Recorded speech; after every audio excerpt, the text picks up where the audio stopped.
স্বাধীন ভারতের রাজনৈতিক ইতিহাসে সবচেয়ে বড় গদ্দারের নাম মমতা ব্যানার্জি।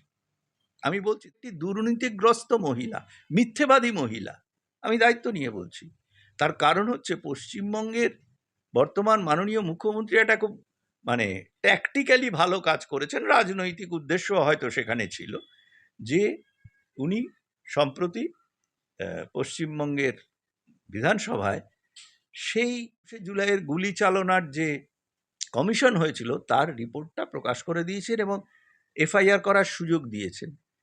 সবচেয়ে বেশি ওই যে শহীদ পরিবারদের ঠকিয়েছেন মমতা ব্যানার্জি। সবচেয়ে কম লোক এসেছিল মমতা ব্যানার্জির মঞ্চে, কারণ মমতা ব্যানার্জি এখন নখদন্তহীন নরখাদক বাঘ। দেখছেন নিউজ 16 ভারত, রাজনীতির অন্তরালে সত্যের সন্ধানে।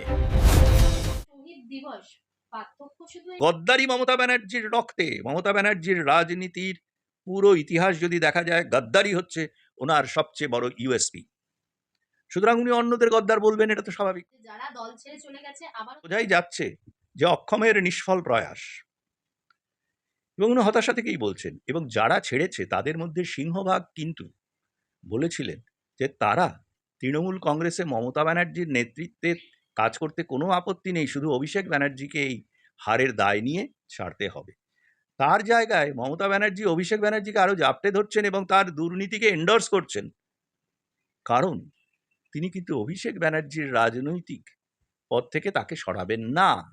সুতরাং বোঝা যাচ্ছে যে অভিষেক ব্যানার্জি যে দুর্নীতি করেছে, তৃণমূলের পতনের জন্য যার নীতি, যার স্ট্র্যাটেজি, তার কাজকর্ম দায়ী, তাকে মমতা ব্যানার্জি সারবেন না। তো এটা তো একটা পারিবারিক দুর্নীতিগ্রস্ত দল, টাকা রোজগারের, একটা অসৎ উপায়ে টাকা রোজগারের দুর্নীতি করে একটা দল, পারিবারিক সম্পত্তি বাড়ানোর দল। কাজেই এখানে ওই যে নীতির কথা বলা, মমতা ব্যানার্জির নীতির কথা তখনই বলেন যে এটা তো বোঝাই যাচ্ছে যে তিনি এগুলো একটা ফলস ন্যারেটিভ তৈরি করতে যাচ্ছেন, অক্ষমের নিষ্ফল প্রয়াস। এই ঋতব্রতদের উনি এখন গালাগালও করেছে বেশ কিছু জায়গাতে, আমি দেখলাম। এবং ওনার সঙ্গে তো কোনো লোক নেই, জনসাধারণ তো নেই ওনার সঙ্গে। তারপরে উনি কি করলেন, উনি তো মিথ্যাচারের জন্য জগৎ বিখ্যাত। উনি বললেন যে তার নাকি ওই মাইকের লাউডস্পিকারের তার কেটে দেওয়া হচ্ছে, তার নিয়ে যাওয়া হচ্ছে। আচ্ছা বলো তো, is she and her party politically any significance, আর their political credibility has any significance, যে প্রশাসন বা পুলিশকে ইনভলভ হতে হবে বা বিজেপিকে ইনভলভ হতে হবে তার প্রচারের জন্য? তিনি যত লাফাবেন, যত খিস্তি খেউল করবেন, যত চেঁচামেচি করবেন, ততই তো তিনি এক্সপোজড হয়ে যাবেন। এবারে তিনি রাত্রিরে পাহারা দিয়েছেন, এবং এই যে কথাগুলো বলছেন, উনি কিন্তু একবারও বলছেন না যে বিজেপি করেছে বা কে করেছে বা ঋতব্রতরা করেছে। আর একটা বড় কথা হচ্ছে, আন্দোলন যদি গতি পায়, ওনার ওপরে যে শ্রদ্ধা এবং ওনার ওপরে যদি ভক্তি থাকে, তাহলে তো ঢল নামতো লোকের, তাদেরকে তো ওইভাবে প্রশাসনিক হুমকি বা ব্যারিকেড দিয়ে আটকানো যায় না, কোথাও যায়নি।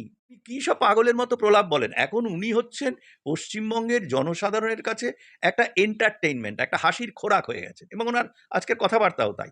মাঝখান থেকে কংগ্রেস খানিকটা প্রাণ পেল, সেটার একটা কারণ হতে পারে যে রাহুল গান্ধীর হয়তো ইনস্ট্রাকশন আছে যে এমন কোনো কিছু পশ্চিমবঙ্গে মমতা ব্যানার্জিকে হ্যান্ডেল দেওয়া হবে না যে তিনি ইন্ডি জোটের রাহুল গান্ধীর নেতৃত্বের পক্ষে থ্রেট হয়ে যান।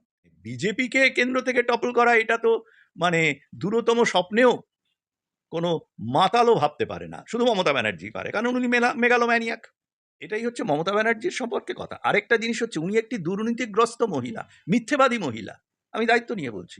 তার কারণ হচ্ছে পশ্চিমবঙ্গের বর্তমান মাননীয় মুখ্যমন্ত্রী একটা খুব ট্যাকটিক্যালি ভালো কাজ করেছেন, রাজনৈতিক উদ্দেশ্য হয়তো সেখানে ছিল, যে উনি সম্প্রতি পশ্চিমবঙ্গের বিধানসভায় সেই যে তোমার ওই 21শে জুলাইয়ের গুলি চালনার যে কমিশন হয়েছিল তার রিপোর্টটা প্রকাশ করে দিয়েছেন এবং এফআইআর করার সুযোগ দিয়েছেন।